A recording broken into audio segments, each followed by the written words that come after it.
നമ്മളിതാ ജാക്കിൻ്റെ A2B മെഷീനിൽ നൂല് ചുറ്റുന്നത് എങ്ങനെയാണ് അത് ചില ആൾക്കാർക്കൊന്നും അറിയില്ല. നൂല് ചുറ്റുന്ന കാര്യം സിസ്റ്റം വൈസ് എങ്ങനെയാണ് ചെയ്യാനുള്ള കാര്യം. അപ്പോൾ നമ്മളിത് ചെയ്യേണ്ടത് ഫസ്റ്റ് നമ്മളിത് നൂലിൻ്റെ ത്രെഡ്ഷാനുള്ളത് ഇവിടെ നമ്മൾ ഈ ഓൾസ് കൂടെ നമ്മൾ എടുക്കുക. പിന്നെ അധികം നമ്മൾ ഈ ഒരു ഗൈഡ് കണ്ടോ ഇതിൽ കൂടെ നമ്മൾ എടുക്കുക. നമുക്കിതിൽ കുറച്ച് നൂല് ഇങ്ങനെ ചുറ്റി വെക്കാം. നമ്മൾ കുറച്ച് ചുറ്റി വെക്കണം നല്ലതാട്ടോ. എന്താ വെച്ചാൽ നമ്മൾ കുറച്ച് നൂല് മാത്രം വെച്ചിട്ടുണ്ടെങ്കിൽ അതൊന്ന് പുറത്തേക്ക് പോകാൻ ചാൻസ് ഉണ്ട്. പിന്നെ അതിനുശേഷം നമ്മൾ എന്താ ഈ ഗാഡി കണ്ടില്ല ഇത് നമ്മൾ ജസ്റ്റ് ഒന്ന് ഇങ്ങോട്ടാക്കി കൊടുക്കുക.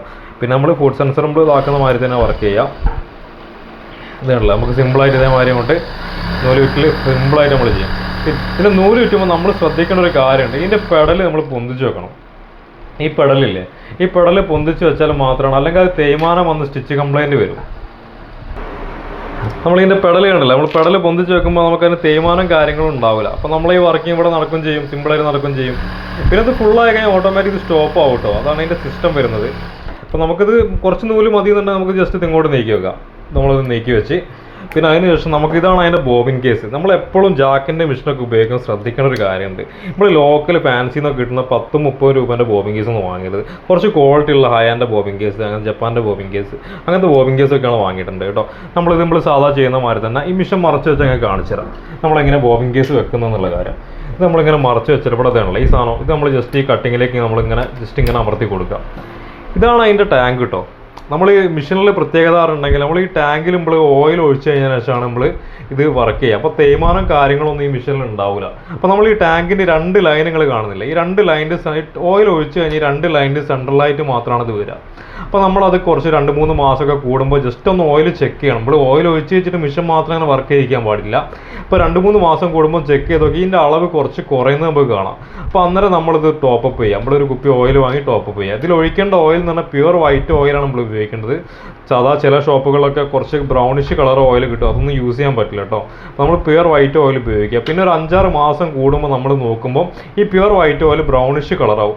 അന്നേരം നമ്മൾ എന്താ ചെയ്യേണ്ടത് വെച്ചാൽ ഇവിടെ ഒരു ഇത് കണ്ടില്ലേ, ഈ സ്ക്രൂ കണ്ടില്ലേ നിങ്ങൾ ഇവിടെ കാണില്ലേ, ഈ സ്ക്രൂ ഊരി കഴിഞ്ഞാൽ അടിയിൽ ഒരു കുപ്പി വെച്ച് കൊടുത്താൽ മതി. ഈ ഓയിൽ ഫുള്ള് നമ്മൾ റിമൂവ് ചെയ്യാം. നമ്മൾ വണ്ടീൻ്റെ ഓയിൽ മാറ്റുന്ന മാതിരി തന്നെ ഫുള്ള് റിമൂവ് ചെയ്തതിന് ശേഷം നമ്മളത് പിന്നെ രണ്ടാമത് ഓയിൽ ഈ സ്ക്രൂ ഇട്ടതിന് ശേഷം ഫുള്ളാക്കി കൊടുക്കുക. ഇതിലൊരു മാഗ്നറ്റ് കാണും. ചില ആൾക്കാരൊക്കെ ചോദിക്കും ഇതിൽ എന്തിനാ വെറുതെ മാഗ്നറ്റ് കൊണ്ടുവരണം. ഈ മാഗ്നറ്റ് നമ്മൾ കളയാൻ പാടില്ല കേട്ടോ. ഇത് നമ്മൾ ഈ സൂചിൻ്റെ പൊട്ടിയ കഷ്ണം കാര്യങ്ങളൊക്കെ ഓയിലിൽ കുടുങ്ങാതെക്കാൻ വേണ്ടി വെക്കുന്ന സാധനമാണ് ഈ മാഗ്നറ്റ്. ഇത്ര കാര്യങ്ങളാണ് നമുക്ക് ഇതിൻ്റെ ഓയിൽ ടാങ്കിലുള്ള കാര്യം വരുന്നത്. പിന്നെ നിങ്ങൾ ഇങ്ങോട്ട് നോക്കിയതാണ്, ഇതാണ് നമുക്കതിൻ്റെ ഇവിടെ കാണുന്നില്ലേ. ഇപ്പോൾ A2B എന്ന് പറഞ്ഞ മെഷീൻ്റെ പ്രത്യേകത പറഞ്ഞാൽ ഈ സാധനം നമ്മൾ ബാക്കി F5-ലോ അങ്ങനത്തെ മെഷീനിലോ ഒന്നും വരുന്നില്ല. ഇതാണ് അതിൻ്റെ കട്ടിംഗ് സിസ്റ്റം വരുന്നത്. ഈ ഒരു സിസ്റ്റം കണ്ടില്ലേ, ഇവിടെയാണ് അതിൻ്റെ കട്ടിംഗ് യൂണിറ്റ് വരുന്നത്. അപ്പോൾ നമുക്ക് കത്രിക ഇല്ലാതെ തന്നെ ഓട്ടോമാറ്റിക് നമുക്ക് കട്ടിംഗ് ആയിട്ട് ചെയ്യാൻ പറ്റിയ സിസ്റ്റമാണ് ഇത് വരുന്നത് കേട്ടോ. അപ്പോൾ ഞാൻ ഇതിൻ്റെ ഫംഗ്ഷൻ എങ്ങനെയാണെന്നുള്ള കാര്യങ്ങളും നിങ്ങൾക്ക് കാണിച്ചു തരാം. അപ്പോൾ ആദ്യം തന്നെ നമുക്ക് നൂല് കോർക്കുന്നത് എങ്ങനെയാണെന്ന് നോക്കാം. ഫസ്റ്റ് ഇപ്പോൾ നമ്മൾ ബോബിനിൽ നമ്മൾ നൂല് കോർത്ത് ബോബിനിൽ നൂല് വെച്ച് ഈ നൂലിടുന്നത് നോക്കാം. ഫസ്റ്റ് നമ്മൾ അതിലിട്ടു. അതിനുശേഷം ഇവിടെ 3 ഹോൾസ് കാണാം. 3 ഹോൾസിലൊന്നും നമ്മൾ നൂല് കോർക്കേണ്ട ആവശ്യമില്ല, ഏതെങ്കിലും ഒരു ഹോൾസിൽ ഇട്ടാൽ മതി. അതിനുശേഷം നമുക്ക് ഇതിൽ കൂടെ എടുക്കുക. അത് ത്രെഡ് ഗൈഡ് ആട്ടോ. നമുക്ക് ഇത് മെയിനായിട്ട് നമ്മൾ നോക്കേണ്ട കാര്യം ഈ 2 ഡിസ്കിൻ്റെ ഉള്ളിൽ കൂടെ കറക്റ്റ് കുടുങ്ങിയിട്ട് ഈ സ്പ്രിങ് ആക്ഷൻ കിട്ടുന്നുണ്ടോ എന്ന് മാത്രം നോക്കുക. അതാണ് നമ്മൾ നൂല് കോർക്കുമ്പോഴുള്ള കറക്റ്റ് കുടുങ്ങുക.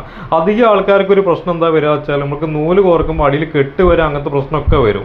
അതെന്തുകൊണ്ടാണെന്ന് വെച്ചാൽ നമ്മൾ ഈ 2 ഡിസ്കിൻ്റെ ഉള്ളിൽ കൂടെ നമ്മൾ കറക്റ്റ് നൂലിടുന്നത് കറക്റ്റ് ആവാത്തതിനെ കൊണ്ടാണ്. അപ്പോൾ അത് നമ്മൾ എപ്പോഴും ശ്രദ്ധിക്കുക. നൂല് ഇടുമ്പോൾ നമ്മളിത് കറക്റ്റ് അതിൽ കുടുങ്ങിയിട്ടുണ്ടോ എന്നുള്ള കാര്യം നോക്കുക. പിന്നെ നമ്മൾ അടുത്ത് നോക്കേണ്ടത് ഈ ഹോൾസിലേക്ക് കൊടുക്കുക. ഈ ഹോൾസിൽ നമുക്ക് വിട്ടുപോയേണ്ട സ്റ്റിച്ച് വരില്ല കേട്ടോ. പിന്നെ നമ്മൾ ജസ്റ്റ് ഇതേ 2 ഗൈഡ് കാണാം. ഈ 2 ഗൈഡിലേക്കും ഇത് എടുക്കുക. പിന്നെ ഇത് എന്ന് പറഞ്ഞാൽ നമുക്ക് ഇപ്പോൾ ഒരു മെഷീൻ്റെ ഒരു ഇതാണ് എന്താ ഫിംഗർ ഗാർഡ് എന്ന് പറയും. കൈ കുടുങ്ങാതൊക്കെ വെക്കുന്ന സാധനമാണ്. ഇത് വേണമെങ്കിൽ നമുക്കത് ഒഴിവാക്കാം, അല്ലെങ്കിൽ നമുക്കത് യൂസ് ചെയ്യുകയും ചെയ്യാം. പിന്നെ ഇതിൻ്റെ ബാക്ക് സൈഡ് നമുക്കൊരു ചെറിയൊരു കട്ടർ വരുന്നുണ്ട്. അവിടെ നമുക്ക് ചെറിയൊരു കട്ടർ വരുന്നുണ്ട്. പിന്നെ നമുക്ക് കത്രിക ഉപയോഗിച്ച് ചെറിയ കട്ടാക്കാം.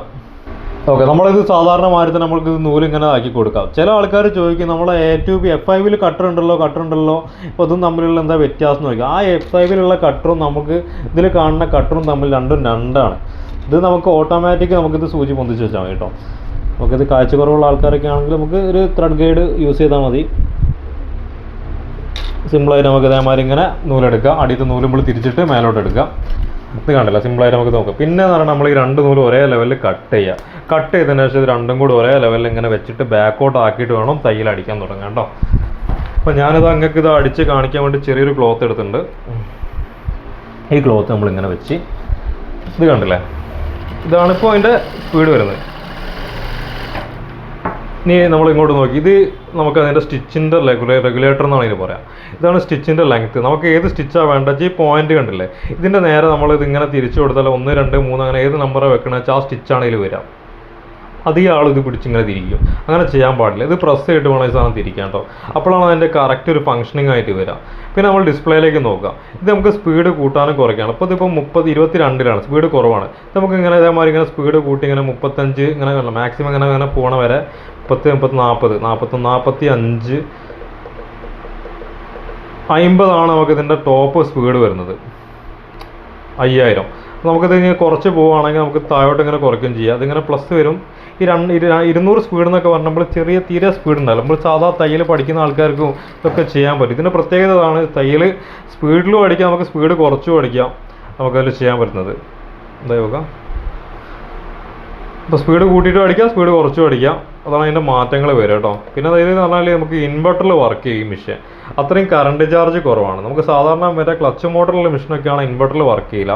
ഇതാകുമ്പോൾ നമുക്ക് അത്രയും ഇതിൽ ഇങ്ങനെ വരുന്നില്ല. ഇതിപ്പോൾ ഒരു ആവറേജ് സ്പീഡാണ് ഞാൻ വെച്ചത്. ഇതിൻ്റെ ത്രെഡ് കട്ടിങ്ങിൻ്റെ ഫംഗ്ഷനാണ് ഞാൻ കാണിക്കാൻ പോകുന്നത്. നമ്മൾ ഇതിൻ്റെ പെഡലിലേക്ക് നോക്കാം. ത്രെഡ് കട്ടിങ് ചെയ്യേണ്ട നമുക്ക് ഈ പെഡൽ നോക്കാം. നമ്മൾ ചോട്ടുന്നതാണല്ലോ, നമ്മൾ ഇങ്ങനെ ചോട്ടുന്ന നേരം ജസ്റ്റ് ഒന്ന് ഇങ്ങനെ വാക്കിൻ്റെ നൂല് കട്ടായി. സൗണ്ട് കേട്ടില്ല നിങ്ങൾ? അപ്പോൾ നൂല് കട്ടായി. അപ്പോൾ നമ്മൾ ഇങ്ങനെ ചവിട്ടുക, നമ്മൾ കാലം ജസ്റ്റ് ഒന്ന് ബാക്കോട്ട് ആക്കിയാലാണ് നൂല് കട്ടായി വരിക. അപ്പോൾ നമ്മൾ ജസ്റ്റ് നമ്മൾ കത്തിരിക്കേണ്ട ആവശ്യമില്ലാതെ നമുക്ക് ഇങ്ങനെ എടുത്തിട്ടുണ്ടെങ്കിൽ സിമ്പിളായിട്ട് നൂല് കട്ടൽ പരിപാടി കഴിഞ്ഞ്. ഇതാണ്. അപ്പോൾ നമുക്കിതിൻ്റെ കൂടുതൽ ഡീറ്റെയിൽസ് കാര്യങ്ങളും അറിയണമെന്നുണ്ടെങ്കിൽ നമ്മുടെ സ്ഥാപനം ഉള്ളത് ഫറോക്ക് റെയിൽവേ സ്റ്റേഷൻ്റെ നേരെ മുമ്പിലാണ് നമ്മുടെ സ്ഥാപനം ഉള്ളത്, ഫറോക്ക് ഹോസ്പിറ്റൽ കോംപ്ലക്സ്. അപ്പോൾ നമുക്ക് ഇതിൻ്റെ മിഷൻ്റെ സെയിൽസ് സർവീസോ കാര്യങ്ങളോ അങ്ങനെ എന്തെങ്കിലും കാര്യങ്ങളൊക്കെ ഉണ്ടെങ്കിൽ നമ്മളായിരുന്നു ബന്ധപ്പെട്ടാൽ മതി. അപ്പോൾ നമ്മളതിൻ്റെ സാധനങ്ങളൊക്കെ ഓൾ കേരള നമുക്ക് സർവീസ് അവൈലബിൾ ആണ്. പിന്നെ നമ്മളത് സാധനങ്ങൾ കൊറിയറായിട്ട് അയച്ചു തരും.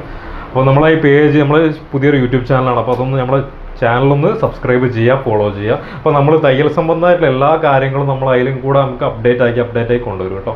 Okay, thank you.